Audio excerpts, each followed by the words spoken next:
नमस्कार दोस्तों, एक बार फिर से आप सभी का स्वागत है हिंदी साहित्य में। आइए शुरू करते हैं कहानी। कहानी कहाँ से? इसका आधार है दृष्टि बुक। ठीक है, आधार बताना जरूरी है ताकि आपको पता चलता रहे। आप खुद पढ़ सकते हैं, खुद जांच सकते हैं, कुछ परख सकते हैं। तो चैनल को सब्सक्राइब जरूर कीजिए। शुरू करते हैं बिना समय गवाए। हिंदी साहित्य नेट परीक्षा की दृष्टि से महत्वपूर्ण, हालांकि टीजीटी पीजीटी अन्य परीक्षाओं के लिए भी महत्वपूर्ण है, लेकिन विशेष तौर पे टारगेटेड किसके लिए है? टारगेटेड है नेट परीक्षा। तो आइए देखते हैं, सामान्य परीक्षा देख लेते हैं। सामान्य परीक्षा में तो हमें सब कुछ देखते हुए चलना होगा, सभी इम्पोर्टेंट रहता ही है, एक एक छोटी छोटी चीज़, और इसमें छोटी छोटी चीज़ ही दिया है, सभी इम्पोर्टेंट ही दिया है। देखिए, अमेरिकी कहानीकार एडगर एलन पो, और बड़ा बड़ा कर लें क्योंकि इसमें बहुत छोटा छोटा दिया है। अब इससे सही है, हाँ इससे सही है। अमेरिकी कहानीकार एडगर एलन पो, यहाँ से घेर दीजिए, को छोटी कहानी यानी कि शॉर्ट स्टोरी का जन्मदाता माना जाता है, ऐसा हम जानते हैं। सरस्वती पत्रिका के प्रकाशन वर्ष कब हुआ था? 1900 में। इसमें प्रायः इतिहासकारों ने हिंदी कहानी का आरंभ माना है। ठीक है, तो कहानी, गल्प और आख्यायिका, ये तो कई बार पूछा गया है छोटे परीक्षाओं में, खासकर यूजी में, बीए वगैरह में यह पूछा जाता है। कहानी, गल्प और आख्यायिका में अंतर स्पष्ट कीजिए। देखिए, शुरुआती समय में कहानी के लिए किस्सा, गल्प, आख्यायिका आदि शब्द प्रयुक्त होते थे। पहले दादी नानी सुनाती थी ना, तो वैसा ही उसी अंदाज में। सरस्वती पत्रिका के पहले अंक में प्रकाशित इंदुमती कहानी को रामचंद्र शुक्ल तथा अन्य आलोचकों ने कहानी कहा था, लेकिन किशोरी लाल गोस्वामी ने इसे आख्यायिका कहा था। मतलब वही कहने का तरीका, आख्यायिका। गल्प, गप्पेबाजी, मतलब पहले ऐसे ही तो कहानी सुनाई जाती थी, भूतों की, प्रेतों की, परियों की। तो इस प्रकार से इंदुमती को माना था रामचंद्र शुक्ल और बहुत से आलोचकों ने, लेकिन किशोरी लाल गोस्वामी ने आख्यायिका कहा, कहानी उसे नहीं माना। कहानी मतलब कि एक क्रमबद्ध और उसका आधार भी होना चाहिए, और एक उसमें तारतम्यता होनी चाहिए। आचार्य रामचंद्र शुक्ल ने अपनी कहानी 11 वर्ष के समय को आख्यायिका ही कहा था, यह भी ध्यान दीजिएगा।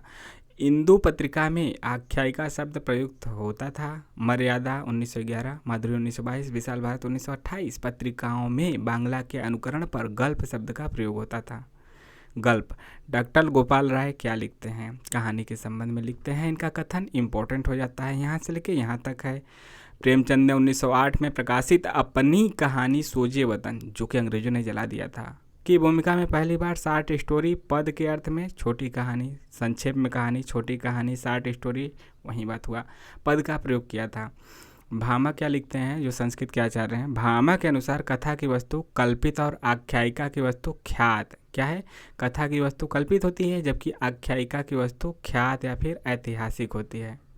तो यहाँ पे इनके आधार पे कथा मतलब काल्पनिक, किसके अनुसार? भामा के अनुसार। और आख्यायिका मतलब ऐतिहासिक, ऐतिहासिक का जिसका प्रमाण होता है। तो प्रथम कहानी, जो यह अगली बात हम करने जा रहे हैं वह काफ़ी ज़्यादा इम्पोर्टेंट है, और क्योंकि विभिन्न विद्वान क्या मानते हैं, किसको मानते हैं, हिंदी के प्रथम कहानी किसको मानते हैं, यहाँ पे अलग अलग करके पूछा जाता है। तो आइए देखते हैं, विभिन्न परीक्षाओं में आपके लिए महत्वपूर्ण हो जाता है, टीजीटी पीजीटी तक से लेके नेट तक और असिस्टेंट प्रोफेसर तक। देखिए, एक जमींदार का दृष्टांत, इसके मानते हैं राजेंद्र बड़वालिया, इसको मानते हैं, यह 1871 का है, और इसके रचनाकार रेवरेंड जे न्यूटन है। ठीक है, इसको मानते हैं कि यह हिंदी की पहली कहानी है। कौन? राजेंद्र बड़वालिया। और इसके बाद प्रलयनी प्रलय 1887 को बच्चन सिंह मानते हैं हिंदी की पहली कहानी, और यह लेखक इसके कौन है? किशोरीलाल गोस्वामी। इंदुमती 1900 का है, किशोरीलाल गोस्वामी का ही है, और इसको रामचंद्र शुक्ल मानते हैं कि नहीं, इंदुमती है। तो अलग अलग विद्वान अलग अलग मान रहे हैं। देख रहे हैं, राजेंद्र बड़वालिया किसको मान रहे हैं, बच्चन सिंह किसको मान रहे हैं, आचार्य रामचंद्र शुक्ल किसको मान रहे हैं, देवी प्रसाद वर्मा किसको मान रहे हैं, एक टोकरी भर मिट्टी को, जो कि नेट के सिलेबस में लगा हुआ है, माधवराव सप्रे का है। और लक्ष्मी नारायण लाल, मिश्र नहीं, लाल, लाल किसको मान रहे हैं? आचार्य रामचंद्र शुक्ल के 11 वर्ष के समय को, और एक कब का है? 1903 का है। भवदेव पांडे किसको मानते हैं? बहुदेव पांडे बंग महिला के चंद्रदेव से मेरी बातें को मानते हैं, 1904 वाली है, बंग महिला राजेंद्र बाला घोष। और राय कृष्णदास इन्हीं की रचना, यानी राजेंद्र बाला घोष की ही रचना, बंग महिला की ही रचना दुलाई वाली जो कि 1907 का है, उसको हिंदी की पहली कहानी मानते हैं। राजेंद्र यादव जो मानते हैं उसने कहा था को मानते हैं, जो कि 1915 का है, चंद्रधर शर्मा गुलेरी का है। देख रहे हैं अलग अलग विद्वान अलग अलग रचनाओं को मान रहे हैं। बहुत से विद्वान तो मान लीजिए कि उसी लेखक के दूसरी रचना को मान रहे हैं, तो यहाँ पे बहुत ज़्यादा कन्फ्यूजन है। हिंदी की पहली कहानी अलग अलग लोग अलग अलग को मानते हैं। राजेंद्र बढ़वालिया, बच्चन सिंह, आचार्य रामचंद्र शुक्ल, देवी प्रसाद वर्मा, लक्ष्मी नारायण लाल, भवदेव पांडे, राय कृष्णदास, राजेंद्र यादव। खासकर बच्चन सिंह, रामचंद्र शुक्ल पुराने और आलोचकों में काफ़ी ज़्यादा फेमस रहे हैं, तो इनका तो ज़रूर याद रखिए। ये दोनों किशोरीलाल गोस्वामी के, बच्चन सिंह प्रणयनी पढ़े 1887 को मानते हैं, तो आचार्य शुक्ल किशोरीलाल गोस्वामी के ही इंदुमती के जो कि 1900 का है उसको मानते हैं। तो यह रहा इम्पोर्टेंट। यहाँ से आगे देखते हैं प्रमुख छोटी छोटी बातें मगर मोटी बातें। राम परीक्षा इनकी अन्य पुस्तिका है। स्टार का मतलब कि कहाँ पे हम जाएंगे। माधवराव सप्रे, नहीं, न्यूटन रेवरेंड जे न्यूटन है ना, इनके ऊपर स्टार लगा है, तो यहाँ का कहने का मतलब है कि राम परीक्षा इनकी अन्य पुस्तिका है। और जो यहाँ पे हैज लगा है, हैश टैग जो हम लोग लगाते हैं ना, हैज, इन्होंने गीता रहस्य, कौन, माधवराव सप्रे, गीता रहस्य जो कि बाल गंगाधर तिलक का है, का मराठी से हिंदी में अनुवाद किया था, क्योंकि वह मराठी में लिखा गया था। ठीक,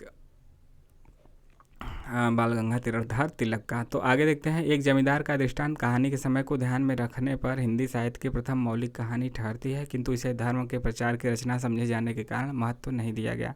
यह सर्वप्रथम लुधियाना से 42 पृष्ठों के गुटके के रूप में प्रकाशित हुई थी। 1909 में north India Christian text and book society ने इस कहानी को पुनर्मुद्रित किया था।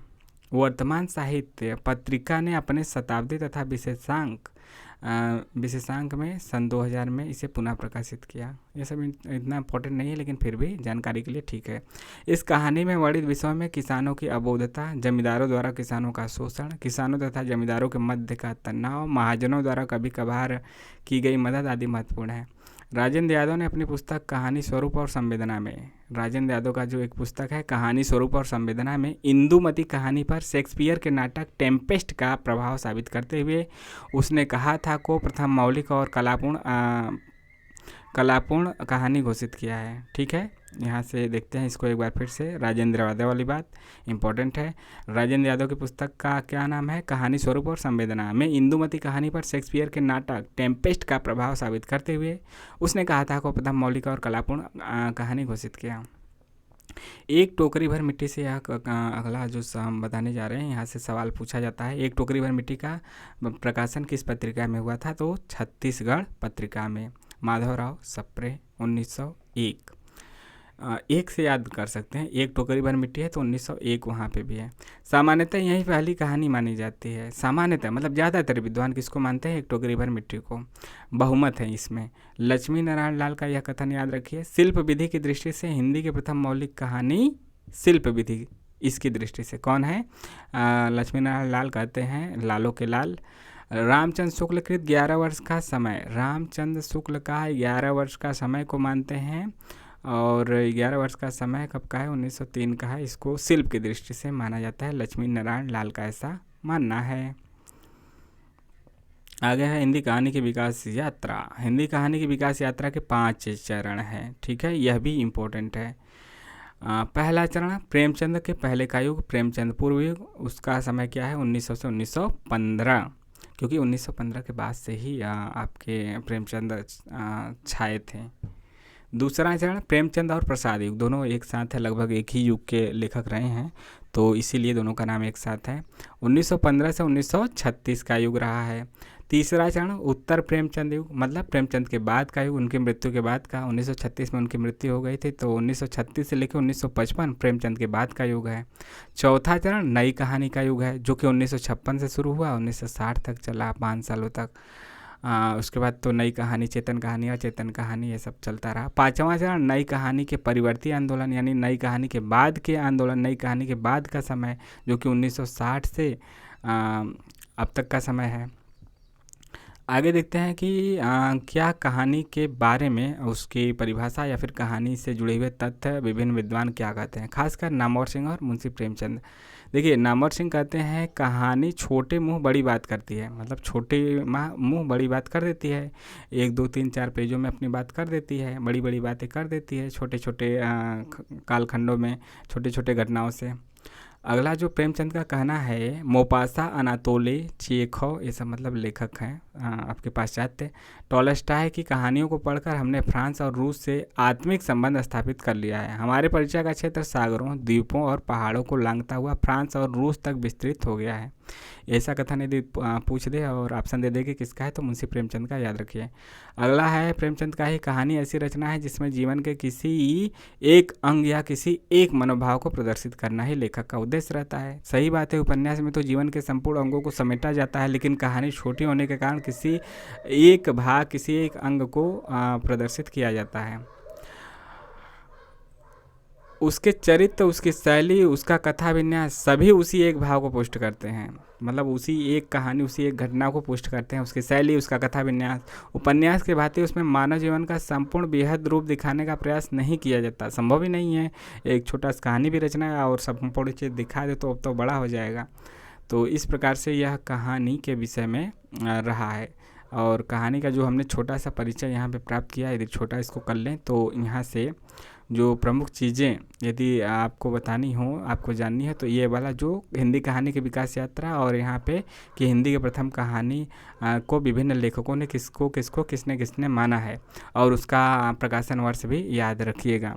तो यह रहा आज का हमारा सेगमेंट, आज का कहानी का पहला परिचय यहाँ से हमने प्राप्त किया। आगे जब हम शुरू करेंगे तो प्रेमचंद पूर्व युग के कहानीकारों, कहानियों और उसके बारे में देखेंगे। तो आपको यह पार्ट आज का कैसा लगा ज़रूर कमेंट के माध्यम से बताइए। चैनल को सब्सक्राइब जरूर कीजिए, लाइक और शेयर भी करते रहिए, लोगों से भी कराते रहिए। आपका दिन शुभ हो। जय हिंद, जय भारत। कमेंट के माध्यम से अपने सुझाव, अपने सवाल पूछ सकते हैं। कमेंट और डिस्क्रिप्शन में टेलीग्राम का लिंक है, वहाँ पर जुड़कर आप विभिन्न उपयोगी PDF भी प्राप्त कर सकते हैं। साथ ही वहाँ पे भी अपने सवाल पूछ सकते हैं। मिलते हैं नेक्स्ट वीडियो में। जय हिंद, जय भारत।